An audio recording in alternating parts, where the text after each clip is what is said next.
Well, my dear friends, it is a done deal. I got myself the fourth generation 2000 Camaro SS convertible. Holy smokes, impressive or what? Beautiful shape, great sounding, and it leads me closer to getting out and meeting with people and getting the politics of this world. This country, Canada, British Columbia, holy shit, or Kelowna, the Okanagan. Our politics need a redo, and I'm gearing up for that. But first, let's take a look at conspiracy theories because yesterday, April 1st, I couldn't believe the amount of chemtrails in the sky. Beautiful blue sky and zigzagging all over. Hey man, what a beautiful sunny day it was September 4th, 2014 in the Okanagan. The sky is blue. There's nothing to see here, man. This is the kind of stuff that attracts people to the Okanagan. Air is calm, it's warm, Duck Lake. I mean, there's nothing even moving around. It's as perfect as can be. The only thing is, not every day in the Okanagan is like this anymore. There are strange things taking place in the sky. So it's September 5, 2014. Cindy and I are heading off to Adams River to check out the salmon run. And I cannot believe the number of chemtrails all around us. Look at two more, and they're right parallel. That's so odd. I've never seen that before. It's the sky is filled, along with a hot air balloon up there, and it's not the one that I saw down yesterday. It's a different one, but it's just unreal. All the chemtrails, and a lot of people still have issues with them, wondering what the heck is going on. And I'd have to say that this year I've started coming to that same conclusion. Those are all chem or vapor trails, whatever people want to call it. This is like, it's not normal. It is not normal from what you expect from airplanes. In bright blue sky, you'd have it all day long. You get these things, and they just completely fills in the sky. You get this gray, overcast, yuck. Those two over there, and as we're slowly turning, there's 3, 4. There's one that crisscrossed across it right there. And you have the right by that, right out of the gate. What is it? Well, it's stratospheric aerosol injections, essentially. That's what we know it as, where planes are equipped at different levels, whether it's a stratosphere or higher, and they spray certain particulate matters and so on. But one of the things that my legal team has been really researching and our advisors have been teaching us is that it's also unintended consequence of the commercial aircraft industry as well. And that is something that's been very surprising to all of us, actually. So it's not always intentional. Not always intentional. No, not at all. In fact, our weather is being changed through commercial aircrafts and through ship tracks, those big, huge cargo ships that come from China. It's also changing our weather as well.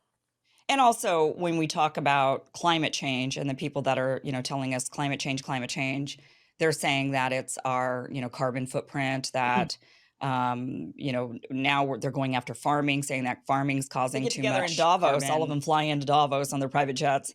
And then they tell us little people that we can't have, farms. We can't farm food. We can't eat meat. Yeah.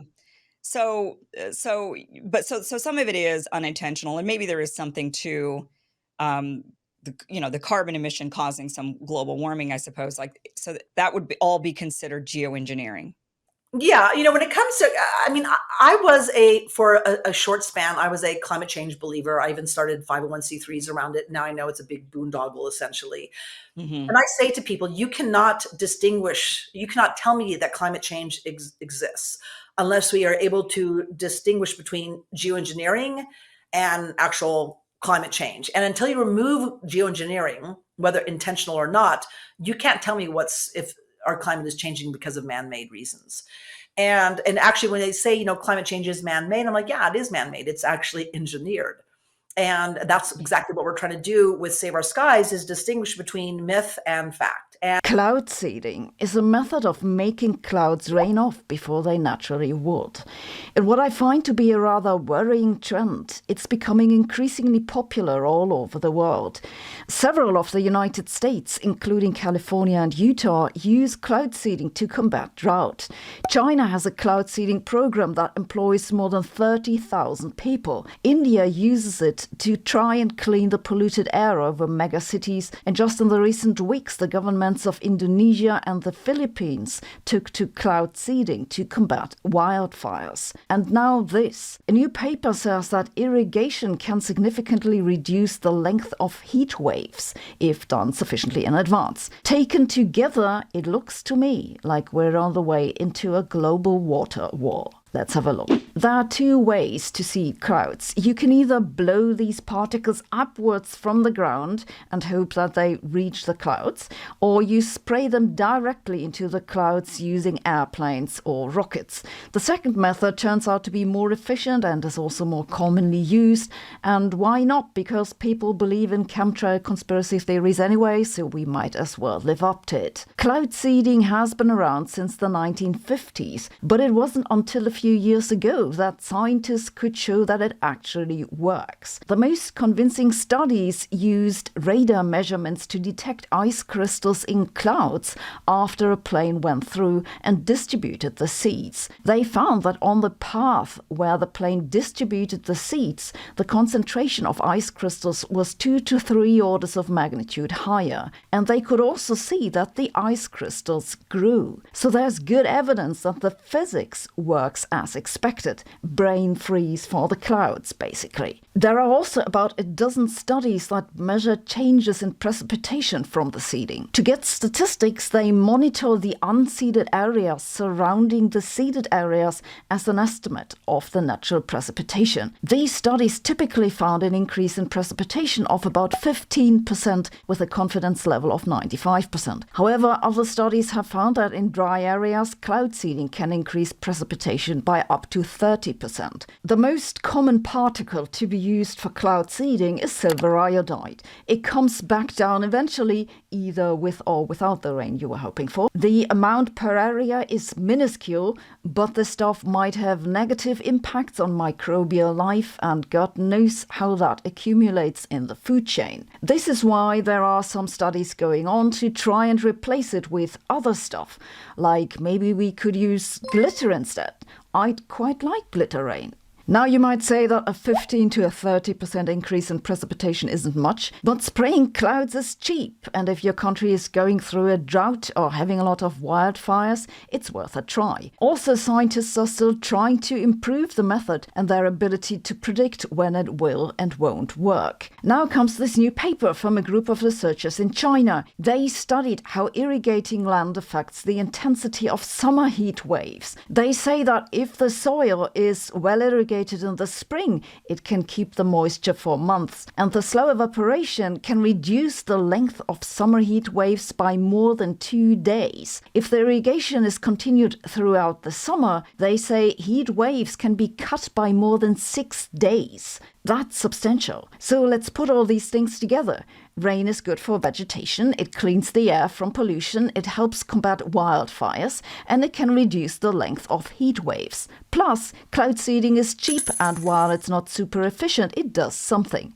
My expectation is that we'll see more cloud seeding. And since the wind on our planet usually blows west to east, it's pretty obvious who'll be the winners and the losers. Winners will be the Western United States and Europe, and the losers will be downwind without clouds.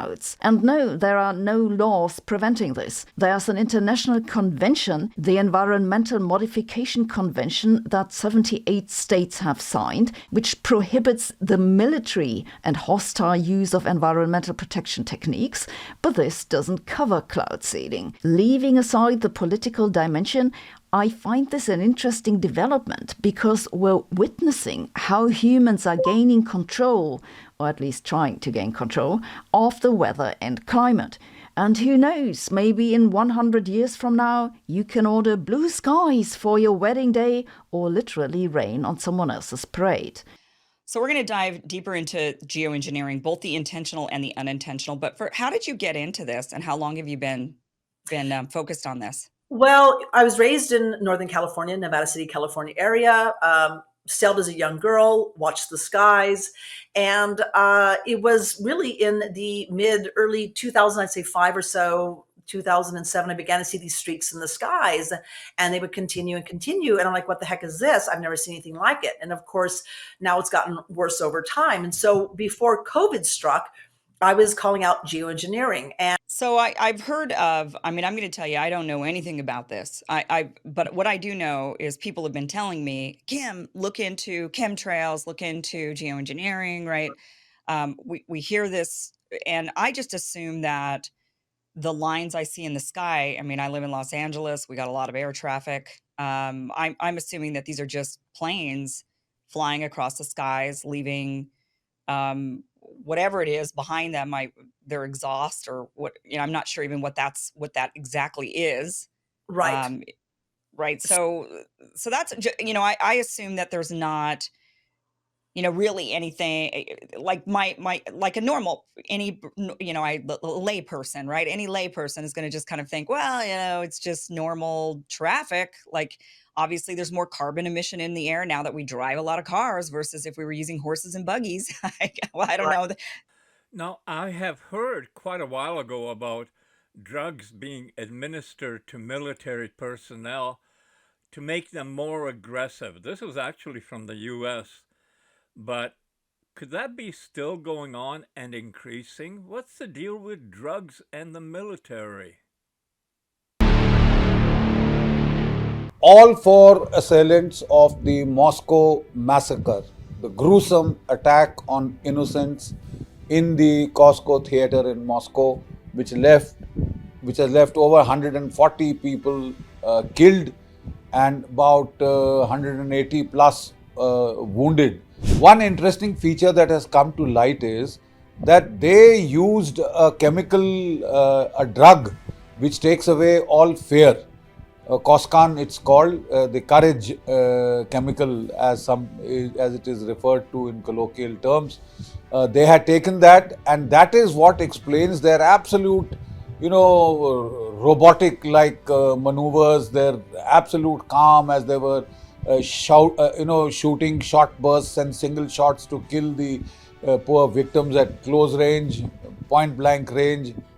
Unlike Islamic zealots, unlike jihadi terrorists, they were not aiming for martyrdom. They were not, aiming for suicide vests and attacks like that and fighting and trying to go away in a blaze of jihadi glory, etc. The Russian chief of the FSB has very clearly is pointing out fingers towards Ukraine, especially the Ukrainian military intelligence or the GRU. Has the Ukrainian intelligence, GRU, carried out such attacks earlier, terrorist strikes in Russia earlier? Yes, they have.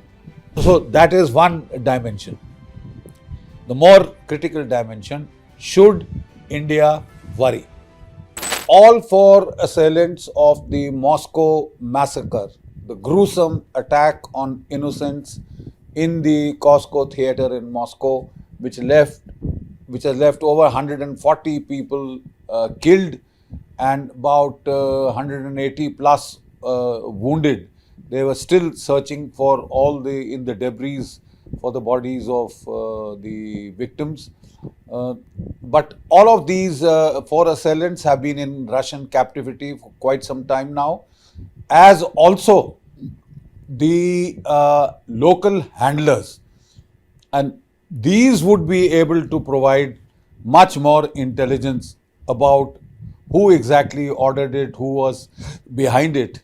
These include the people who provided the local accommodation in Moscow, provided the logistics in Moscow in terms of providing the vehicles for launching the attack, for the getaway, and a lot of other tactical local intelligence.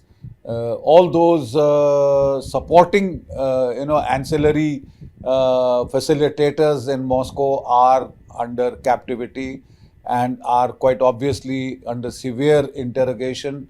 and they are spilling the beans, they are singing like canaries, as happens in these cases. One interesting feature that has come to light is that they used a chemical, a drug, which takes away all fear. Coscan, it's called, the courage chemical, as it is referred to in colloquial terms. They had taken that, and that is what explains their absolute, robotic like maneuvers, their absolute calm as they were shooting short bursts and single shots to kill the poor victims at close range, point blank range. They went about so calmly during that whole exercise. But it appears that towards the end of the attack, this effect of the drug seems to have worn off, and there are indications of panic in the sense that their escape was rather unprofessional. Instead of breaking out in 4 different directions to throw off the trail, etc., they all got into the same car in which they had come. Quite obviously, it is easy to identify the attack vehicle, the transportation vector, through the video coverage footage that was extensive and that was available. So they were able to identify this car, and then they were able to also, the Russians were able to determine that it was the same car that was used to escape. And in a forest about 100 kilometers from the Ukrainian border, 350 kilometers approximately from Moscow, a combined air-ground assault by the Spetsnaz was able to capture alive these 4 Tajik assailants. Now it is noteworthy that unlike Islamic zealots, unlike jihadi terrorists, they were not aiming for martyrdom.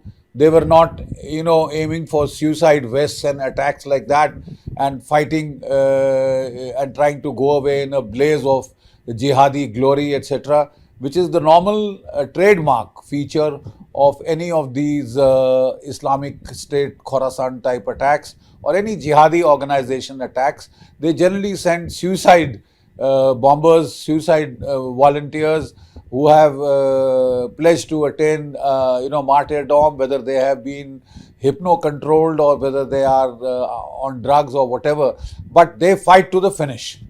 These people were very calm and controlled during the initial phase, which led to the suspicion that they were very well-trained military professionals.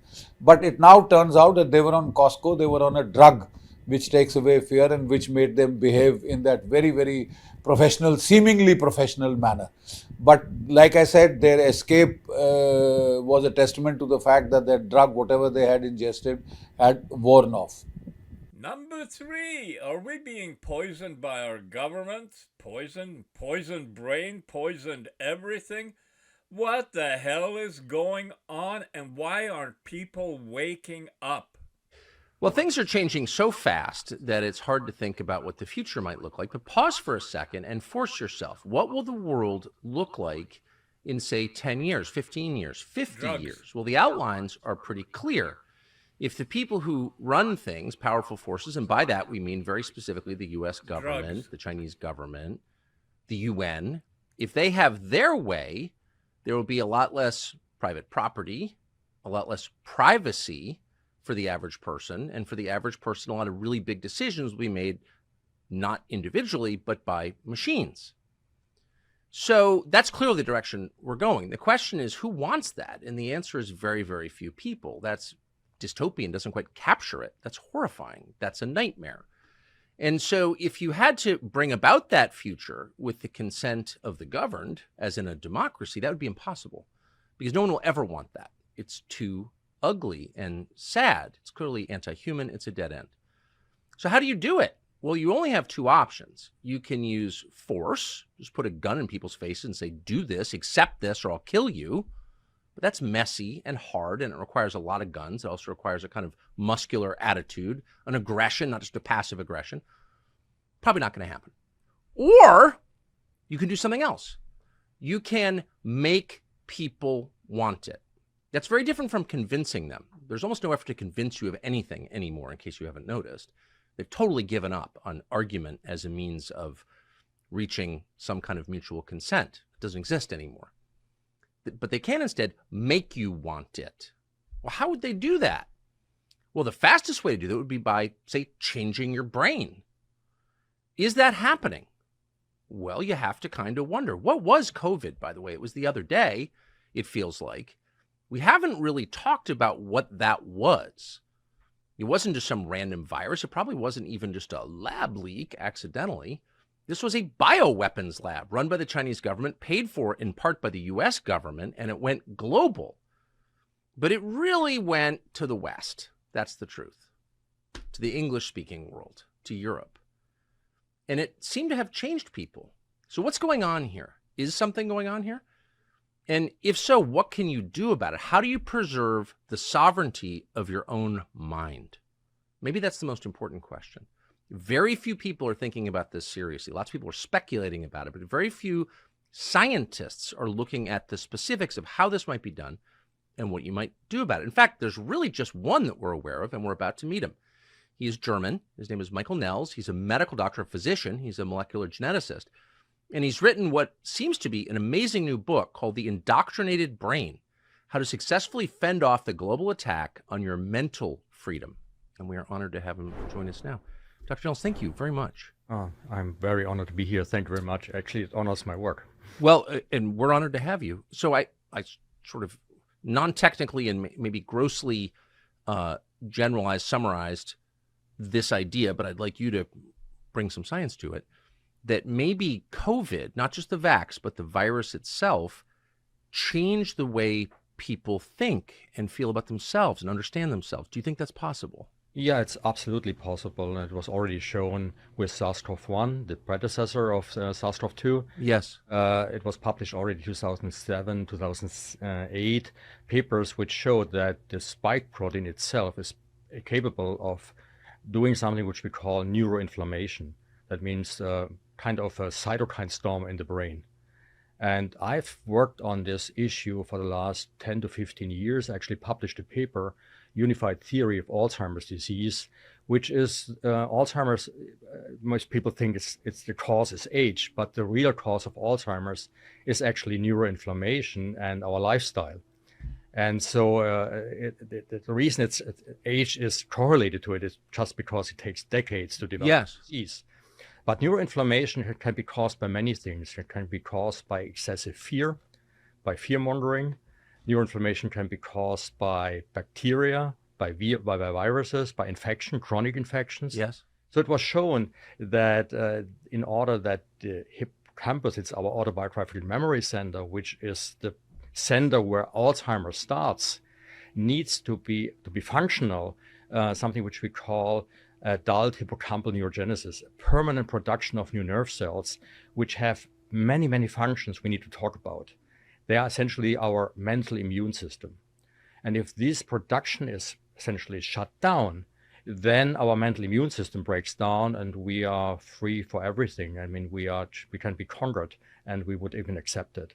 And so I was working on this mental immune system and so you're describing a physical, it's physical. Exactly, it's physical. This is not emotional. This is not the product of propaganda. You're saying that the way that your brain functions as a physical matter can be changed to make you more controllable. Emotions essentially change the way the brain works, and strong emotions, fear, for example, particularly in a situation where your mental immune system is down, meaning that your psychological resilience is down.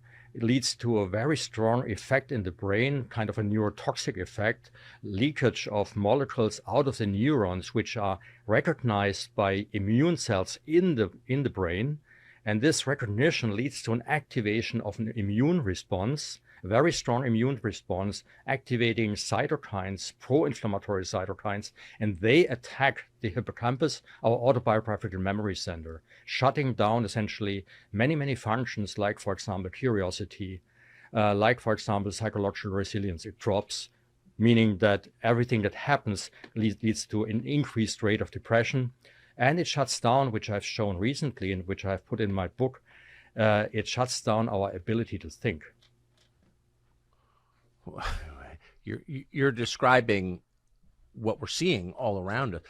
I have to say, this proves nothing, but I thought it was interesting. I got COVID a couple of years ago, and not the worst sickness I've ever had, but it had the most profound emotional effect for a couple of days. I've never feel depressed. I've never felt that depressed as I did when I had it. I felt defeated.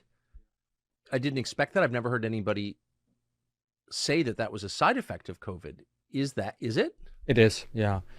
So when in 2007, 2008, the first papers came out on how SARS-CoV-1, specifically the spike protein, is able to activate the neuroinflammatory process, shutting down the production of these nerve cells in the hippocampus in our autobiographical memory center, the consequences are clear.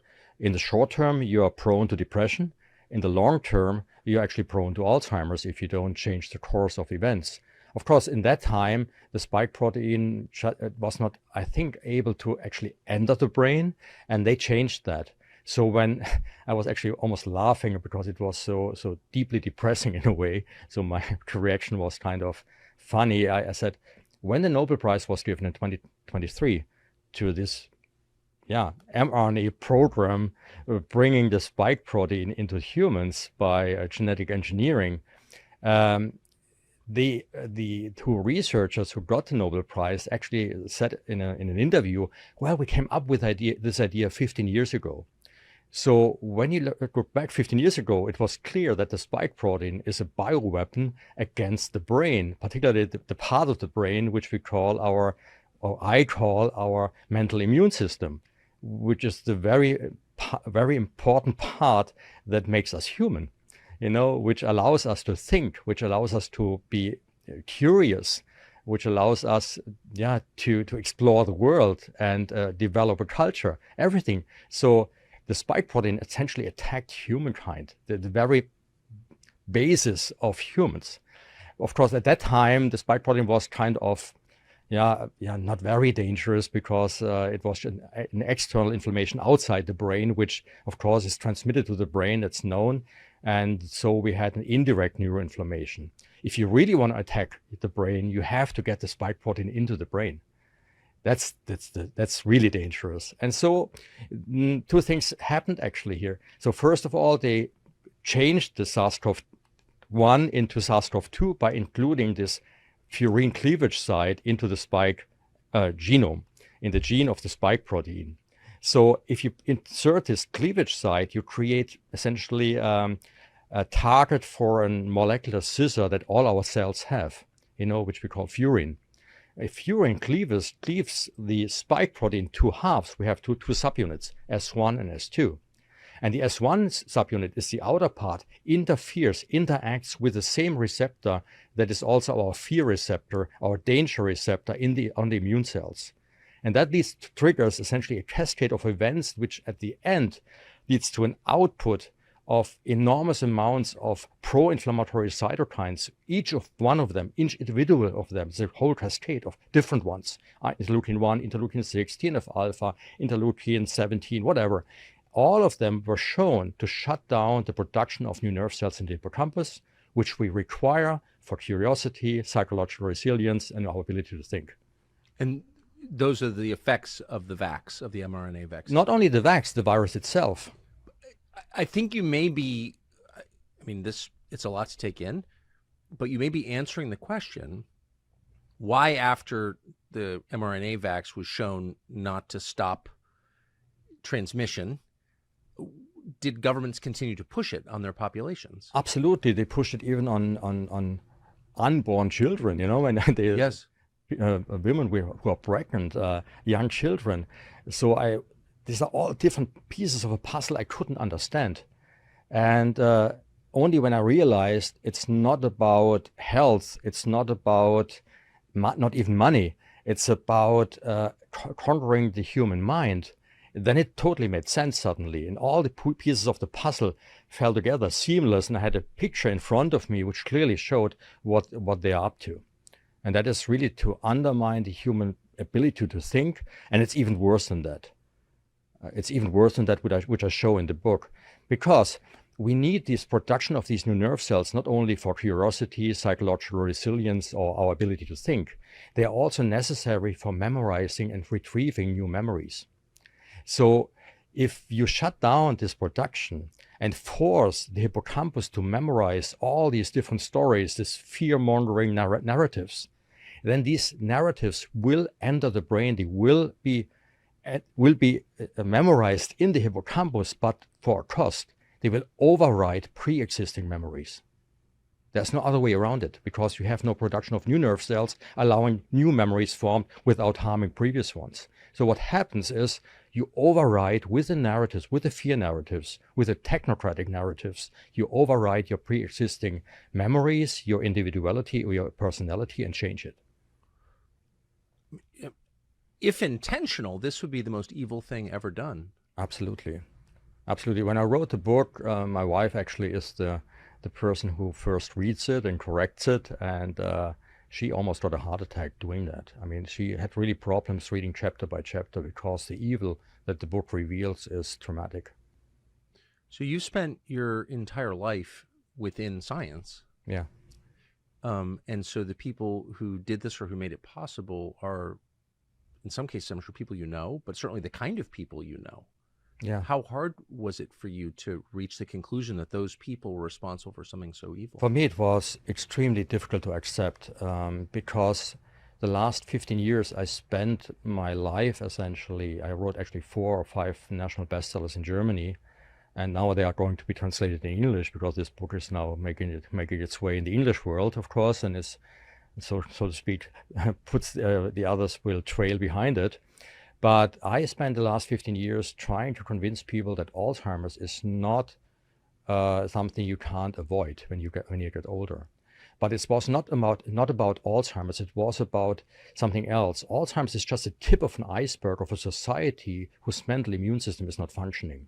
The cause of Alzheimer's is the inability to produce these new nerve cells over several decades. That's the cause of Alzheimer's. So you have to reactivate this production to prevent it. But since it takes decades, the cases of Alzheimer's are just the tip of an iceberg of a society whose mental immune system is down. Give you another example.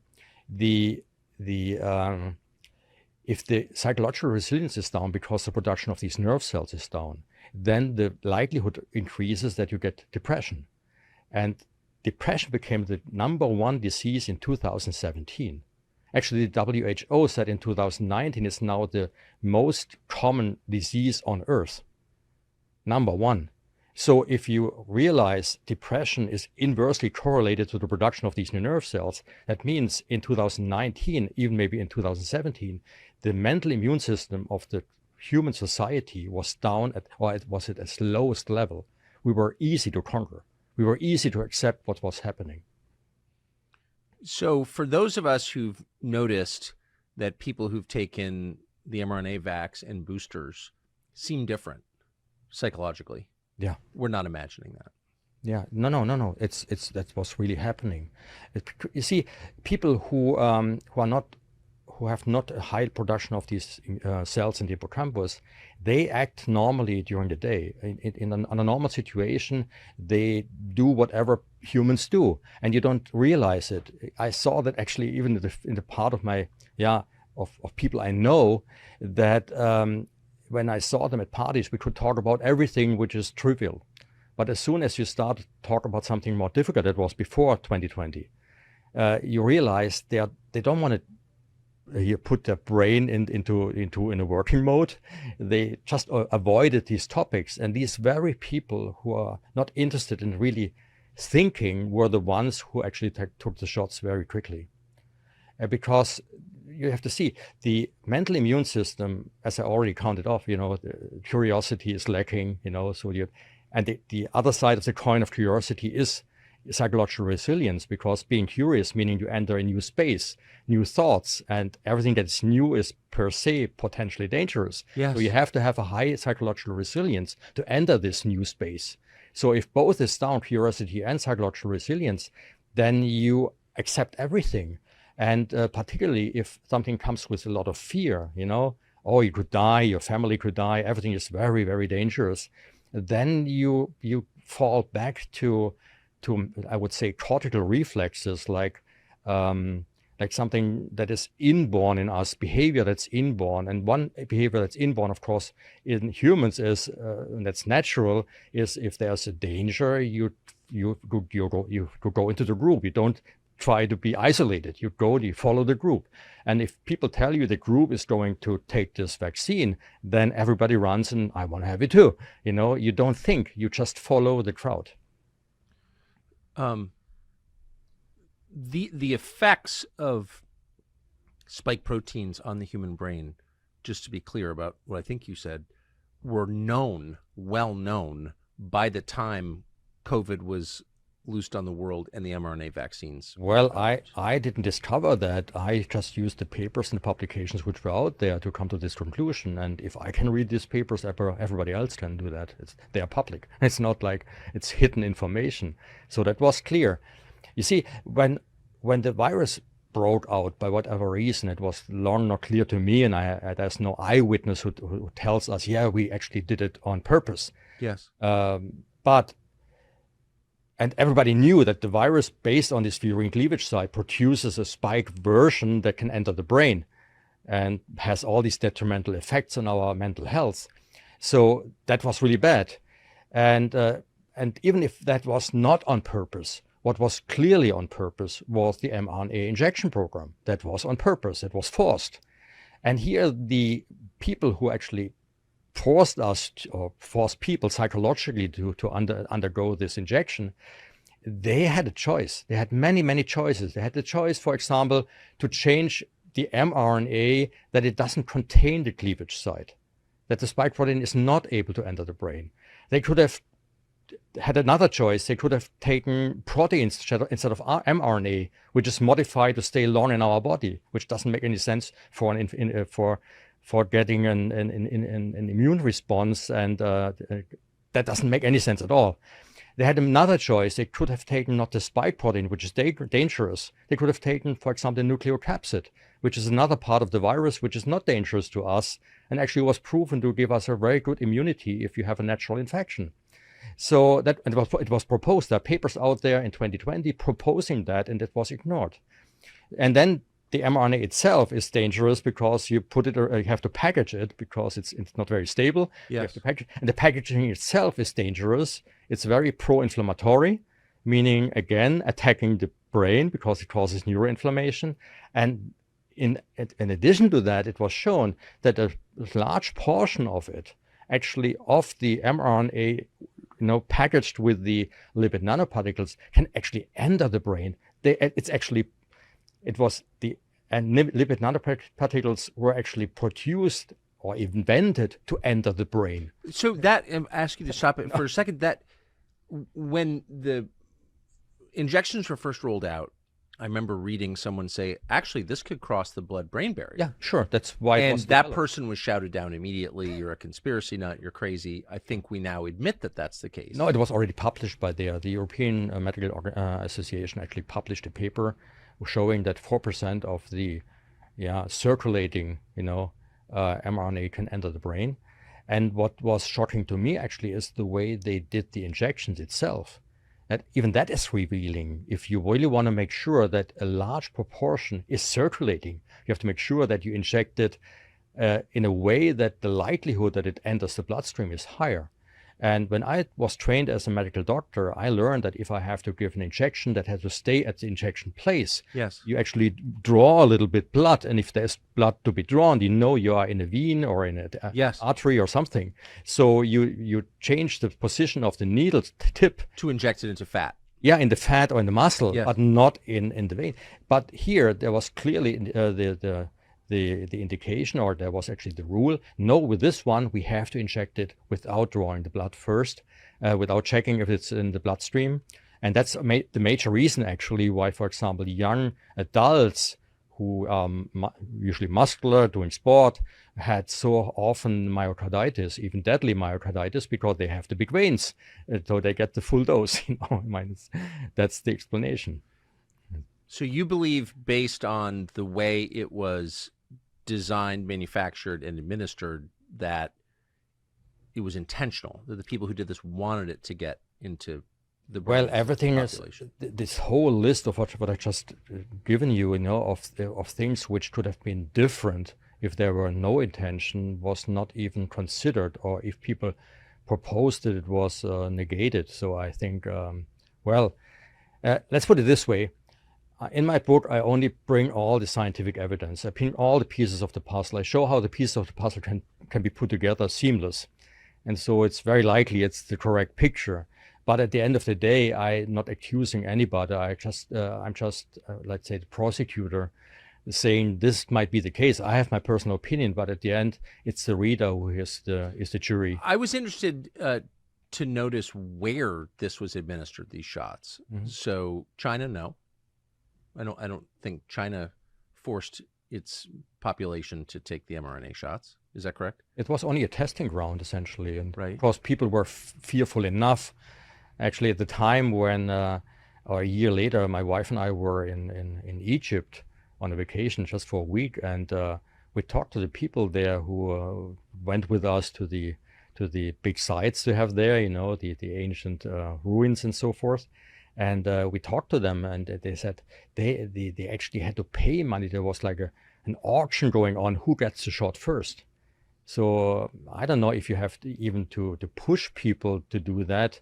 It's evil to do that, of course, but the psychological pressure was so high that they got a huge proportion of people already. It didn't seem accidental to me that you had this COVID shot campaign, and then within a year, they opened the borders and changed the population of the country, and in a way that most countries would never accept what's happening in the United States right now. Yeah, there are many things going on at the moment. You see, if you look at what I'm describing here, it's all about the autobiographical memory center, and the autobiographical memory center records what we think, what we experience, what we discuss with our friends. Everything is recorded, but it cannot record everything. So it's kind of a misterm here. It records everything what it can record. And it has a threshold. And the threshold is it has to come with emotion. So you can only learn new things if they are kind of emotional to you. So, Yes. So stereotypical behavior, you don't remember that you did something you do every day. Exactly. So we know all that. So it has to come with an emotion.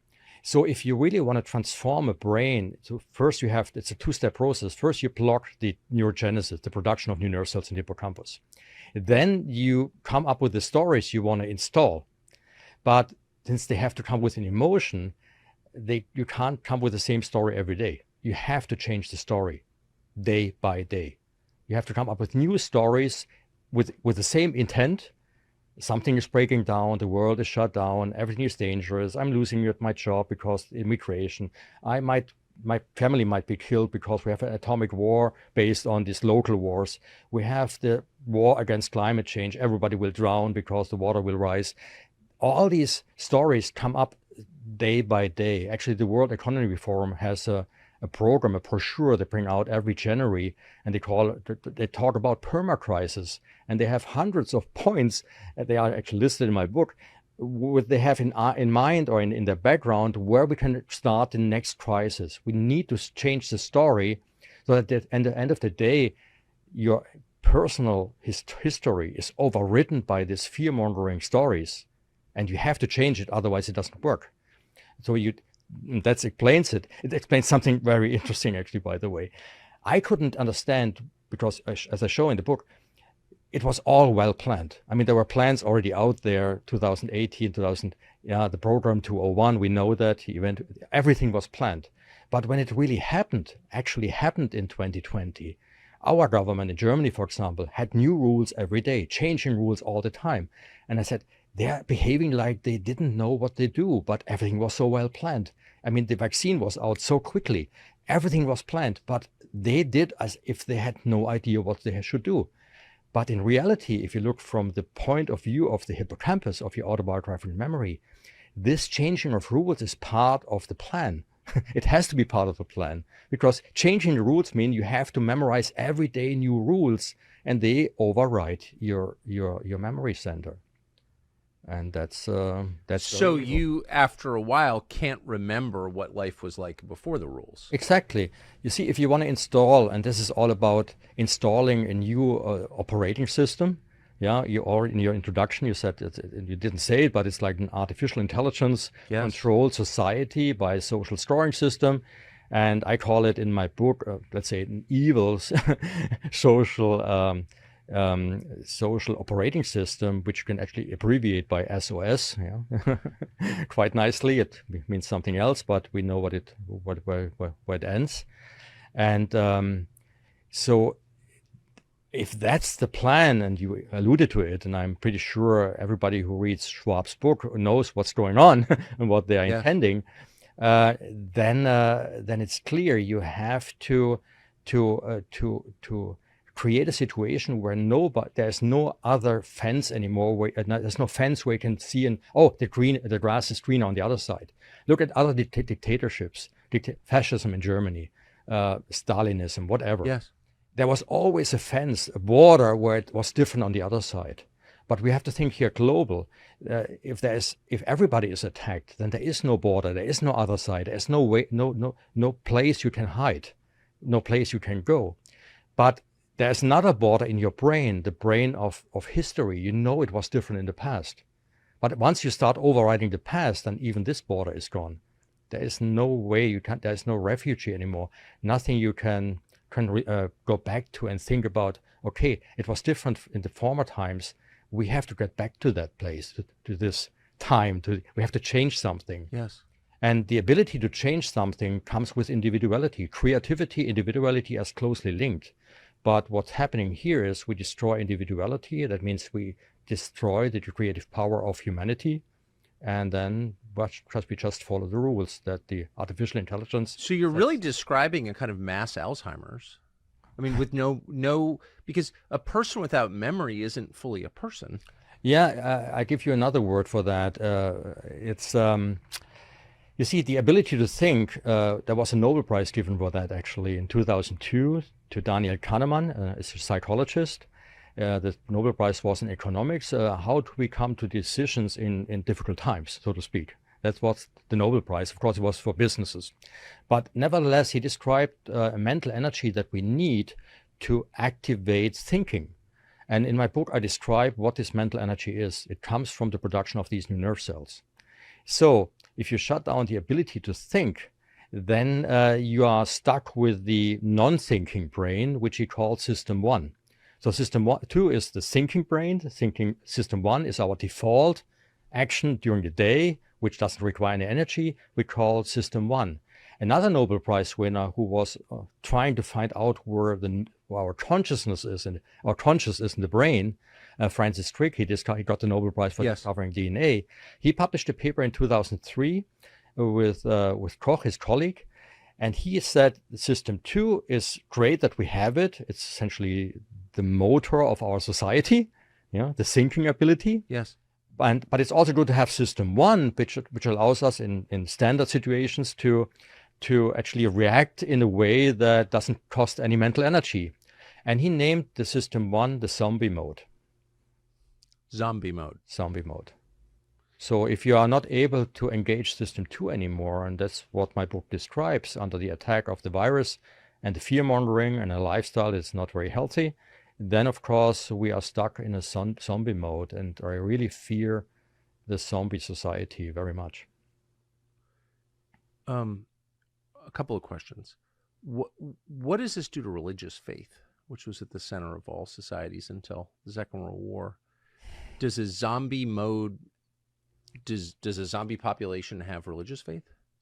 I'm not sure. If you are religious to begin with, you certainly will be the drive will be still religious belief. But again, religious belief is based on memory, and if memory is overwritten, well, I think I gave you already the answer. Yes, you did. What can you do about it? To the people watching who had the mRNA shots, I think most of whom regret it. Yeah, sure. My sympathy goes out. Yeah, but what is this reversible? It's reversible. Actually, this is what my paper, Unified Theory of Alzheimer's Disease, is all about, is that the power of the adult hippocampal neurogenesis lies in the fact that that the hippocampus, or outer cortical memory center, has the ability to produce new nerve cells every day and every night. And this production rate actually doesn't decline if we grow older. Actually, even 80 years old have a production rate which is similar to 18 years old. So that's why Alzheimer's is not natural. It's based on a lifestyle that doesn't allow an efficient production. An efficient production needs what everything that grows needs, let's say micronutrients, in humans, maybe physical activity, everything that was natural before we entered the modern world. So Alzheimer's was not a disease 100 years ago, it was unknown essentially. But the modern world changed our way so far away from our natural needs that that the production rate is actually low. And that was the reason in 2017 that depression rates were high. It's a very strong indicator. In 2019, for example, Alzheimer's was the number 3 deadly disease in Europe and in the Americas. So it's all about the hippocampus. So it was already damaged long ago, over the decades before 2020 was coming up, and there everything accelerated. Just to give you an example, in 2020 compared to 2019, depression rates, you remember, it was the highest 2017, 2019 worldwide, tripled in the United States, in 2020 due to the measurements, to the measures, to the mandates, to everything. Yes. Because everything that was done inhibited the production of new nerve cells. For example, closing of sports centers. If you do sport, let's say as a prehistoric person, you have to leave the cage, the cave, Yes. The cave. You leave the cave and you go outside and you have to remember where might be danger, where is maybe a tree full of fruits, where you can find something to eat, whatever. So we have to remember. So every time we walk around, we activate a number of hormones, growth hormone, erythropoietin, even our muscles produce hormones like irisin. And all these hormones have the function to make us physically more able to do the next hike outside, Yes. So it's a training effect. But what I show in the book here is that every hormone is an activator of adult hippocampal neurogenesis. So if you start doing physical exercise, you actually enhance your mental abilities. And of course, if anything that has to grow, it must get everything it needs as a nutrient. So if you have deficiencies in certain nutrients that are required for the production of these nerve cells, it will be shut down. One such nutrient, for example, is vitamin D or omega-3 fatty acids. It was shown that a low level of vitamin D accelerates brain aging. Particularly, it accelerates the development of depression and Alzheimer's. So we have to raise the vitamin D level to a level that is natural. The natural level would be 125 nanomole per liter. It was shown, by the way, the same level of 125 nanomole per liter, peer-reviewed paper, meta-analysis, showed nobody would die of COVID if the level is 125 nanomole. So it's not only good for our mental immune system, it's also good for our physical immune system. And for me, it was totally clear it's not about health when I realized that there's a strong agenda against vitamin D supplementation. So it's not, it was like a sword with two cutting edges, where first of all, you cut down the physical immune system, making people prone to a disease, which would not be deathly under a high level of vitamin D. And that's proven, the causality is proven. So you have 125 nanomole, 0 death. But of course, if you want to install a new world order, which everybody accepts, even if you want to make people believe that the injection is the only way out of the mRNA, then you have to have some people who actually die. So how do you get enough vitamin D? Usually it's supplementation. It's not very difficult. And to get to a level that is ideal for brain health, ideal for immunological health, it's about 125 nanomole per liter. That's the level you should have. In Germany, for example, people in winter have like 25 nanomole. And the likelihood of deadly COVID, for example, is increased dramatically. So, for example, when the first studies came out, that was before the injection program enrolled. The jabs were, given to people. In fall of 2020, the German Cancer Research Center published a paper, 9 of 10 COVID deaths can be prevented just by raising the vitamin D level. But nobody was interested in that. And you believe that there is an active effort to suppress vitamin D or to... Absolutely. The very journal the most prestigious clinical journal that we know of is the New England Journal of Medicine. That's why all the clinical trials on the mRNA were published there, and they accepted everything that was going this way. So it was very intriguing for me to realize that when I saw a paper in 2022 on bone health and vitamin D, which was I don't know how much time we have, but this paper was bogus. It should not have been accepted because it was stupid. It was just a stupid paper, to be honest. People who had already had I do it very short. They had a vitamin D level already, which is totally in agreement with bone health. Then they were separated in two groups, randomly. One group got an additional vitamin D, the other group didn't get any. So you have two groups which were already have a vitamin D level which is sufficient for bone health. Then one group gets a little bit more vitamin D, and then the two groups were compared if they had more fractures over 5 years. Of course, there is no difference because bone health was already taken care of.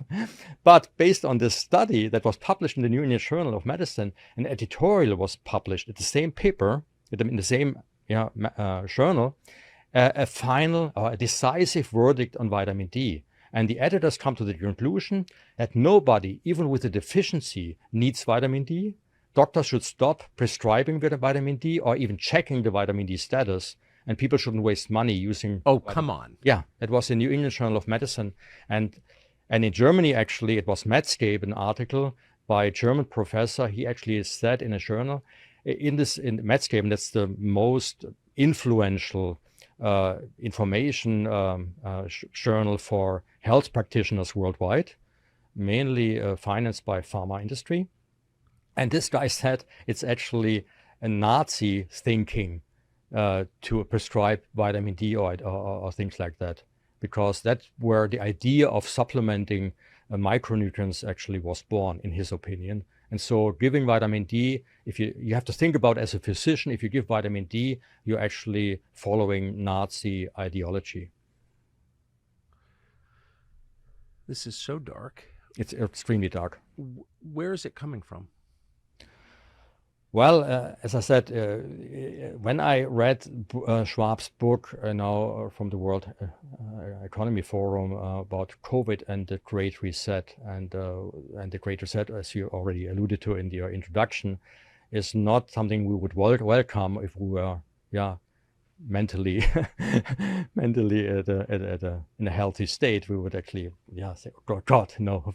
So it's clear they want to install that. It's the plan for 2030. And it's not only in his book, actually, when you go through government documents, which I show in the book as well, government documents in Germany, 2030, for example, they talk about a post-voting society, that artificial intelligence knows better than we know what is good for us, and that voting is not necessary anymore. So it's an abolishing of democracy. So that's one thing. And of course, people, actually, there was another document I found, official governmental document, that they say in 2030, people will hope that based on climate change, the narrative here, that we actually will be controlled. We want to be controlled by artificial intelligence so that we can have a future for our children. But to be perfectly honest, this book is a counter-narrative because a humane counter-narrative, because I strongly believe if we have enough mental diversity, enough individuality in our society, we will come up with ideas that will save us, from destruction like pollution and other things, We'll come up with ideas, I'm pretty sure. But at the moment, we have a society based on the depression rates, on the Alzheimer's rates, from everything that we know of, all the parameters, that our society is not mentally healthy. And this is what my book is all about, to change the world into a society that has more mental health, that something which we call democracy is actually possible. I mean, democracy means the individual has the power to decide. But if our individuality, our mental immune system is destroyed, we either not decide because we are fearful, or we don't allow ourselves an opinion because we fear the consequences. the average person who's made it this far, 45 minutes in, is terrified, also recognizes that what you're saying is substantially true because it comports with what we see all around us, the death of curiosity, of creativity, the hive mind, herd mentality, all happening all around us. But what are the steps, particularly for those who submitted to the mRNA jab, what are the steps you take to retain your psychological resilience? The first thing I would propose very eagerly is, of course, read my book. Yeah. But they wouldn't be able to do that. Maybe they wouldn't be interested. I mean, curiosity is down, everything is down. But what people suffer from, many people suffer from, is what we call brain fog, consequences of the jab or of the infection, which we call also post-vac or long COVID. And what I show is that this neuroinflammatory insult on the brain caused by the spike protein leading to a cascade of events in the cell, in these immune cells which are in our brain. In this cascade, which leads to the production of these pro-inflammatory cytokines, is a molecule which we call GSK3 beta. I don't think I have to discuss it in more detail, but GSK3 beta is just a molecule, a signal transducer. And the natural inhibitor of the signal transducer is lithium. And it was shown that lithium at very low doses, not the doses you use for bipolar disorder or manic depression, doses which are 100-fold lower, 100-fold, like 1 milligram or so, maybe maximum 5 milligram, is sufficient to block, it's a natural inhibitor, to block this cascade, to get rid of the neuroinflammatory response. I already proposed this in a book which I call the Corona Syndrome. It's not published in English yet, but in 2021 I said, besides vitamin D, lithium would be able to block the cytokine storm. And at the end of 2022, just 2 years ago, 1.5 years ago, a paper was published. Patients had to go to the hospital, severe COVID, and they were on the brink of having to go to the intensive care unit because breathing problems. So they randomized these people into groups. They got standard treatment, but one group got lithium. After only a few days, the cytokine storm was completely shut down. The people were released from the hospital in half the time than the others, and not a single person died. So lithium is the key. Actually, I can prove that lithium is essential to humans. It's essential. By the way, that's another funny story. The World Health Organization claims, I have found a paper from the World Health Organization where they show it's essential for goats, for rats, for rodents. I can show in papers it's essential for essentially every animal on Earth where it has been tested. But the World Health Organization argues it's not essential for humans.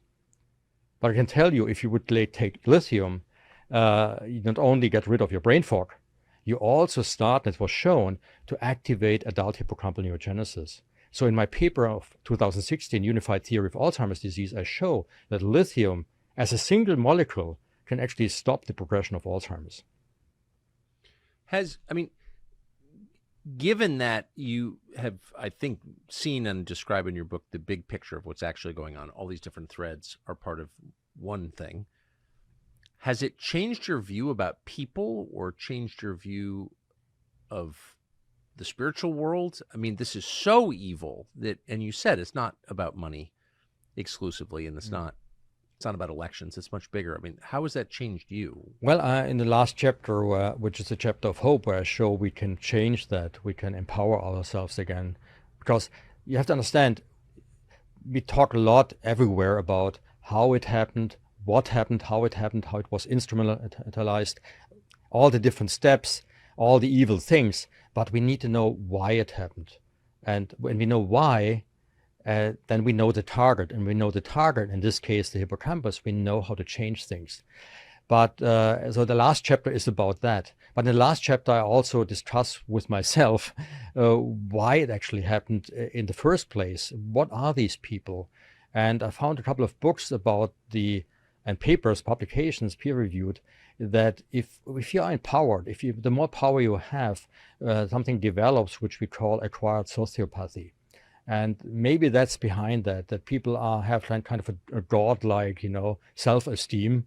Yes. And really believe that they do the right thing in their worldview, and they might think that we have to eradicate the humankind to save humankind, whatever. But at the end of the day, it doesn't matter what these people think. It's more important what the reader is thinking, what we all are thinking, because we are the majority. And at the moment, about 20%, I guess, or maybe even 25 to 30% of the people worldwide realized, 20% realized it very early, 25 to 30% realize it meanwhile, in total, I guess, what's going on. And what I argue is if each one of them makes it possible to convince somebody else about what's going on, then we are 50 to 60%. We are a majority again. And as I alluded to already, the people who are not really clear what's going on and don't want to know what's going on, they still follow the mass. And if the mass is 50 to 60%, people who can think, if we can convince them that there's another majority somewhere else, a majority of people who want a humane future for our children, then we all will prevail. I'm 100% sure. Last question. You live in a country, a product of a society that's, I think, impressive, but is conformist. Absolutely. Yes. Yeah. So how are you treated in Germany? Well, if the mainstream is ignoring me, of course, Wikipedia starts to write interesting stuff about me. Oh, that's the CIA's. Yeah, I feel information outlet. Yeah, my for example, my Wikipedia account up to a year from back a year was kind of pristine. It was only my science career in there and stuff I did. And now it's not pristine anymore, but I told my wife, it's an honor now. I mean, it's like I'm recognized, particularly my ideas are recognized, and that's the most important part, So, but besides that, not much happened. I don't want to, ask for it now, of course, but so far, we have a very strong community of people like you, who spread the word, who do extremely important work. I mean, I have to thank you for that. The work you're doing and many people in Europe doing, worldwide are doing, helping to spread the news, spreading the information. I think it's the most important thing at the moment that I can think of. And I have good contact, meanwhile, to all of them. That's really good. It is important, the most important. Dr. Michael Nels, The Indoctrinated Brain, in case you want to get that right away. Thank you. I thank you. I appreciate it.